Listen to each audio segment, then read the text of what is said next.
வணக்கம் மக்களே. கன்னியாகுமரி மாவட்டம் இறைச்சகுளம் பகுதியைச் சேர்ந்த சுஜா மற்றும் அவரது கணவர் வினீஸ் ஆகியோரின் வாழ்க்கையில் நடந்த நிகழ்வுகள். சுஜாவிற்கும் வினீஸிற்கும் கடந்த சில ஆண்டுகளுக்கு முன்பு திருமணம் நடைபெற்றது. இவர்களுக்கு ஒரு குழந்தை உள்ளது. வினீஸ் வெளிநாட்டில் வேலை பார்த்து வந்த நிலையில் சமீபத்தில் தான் ஊருக்கு திரும்பியிருந்தார். தகவலின்படி சுஜாவிற்கும் அதே பகுதியைச் சேர்ந்த மற்றொரு இளைஞருக்கும் இடையே பழக்கம் இருந்ததாக கூறப்படுகிறது.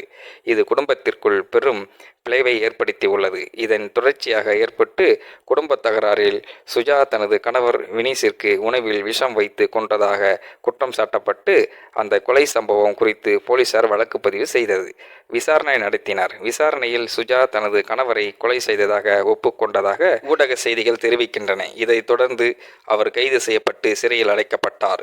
இந்த கதையை பற்றி என்ன நினைக்கிறீங்க என்பதை கமெண்ட் பாக்ஸில் சொல்லுங்க மக்கள். இந்த மாதிரியான அதிசய சம்பவத்தை பற்றி நீங்கள் என்ன நினைக்கிறீங்க அப்படிங்கிறத மறக்காமல் உங்களோட கருத்துக்களை கமெண்ட் பாக்ஸில் சொல்லிடுங்க. முடிந்த அளவுக்கு இந்த வீடியோவை மற்றவங்களுக்கும் ஷேர் பண்ணுங்க. கூடவே நம்ம சேனலையும் சப்ஸ்கிரைப் பண்ணி விட்டுருங்க. தேங்க்யூ ஃபார் வாட்சிங். இது போன்ற செய்திகளை உடனுக்குடன் நீங்கள் தெரிந்து கொள்ள மறக்காமல் எங்களுடைய சேனலை சப்ஸ்கிரைப் செய்யவும், கூடவே பக்கத்தில் வரும் பெல் ஐக்கானை கிளிக் செய்யவும் மக்களை.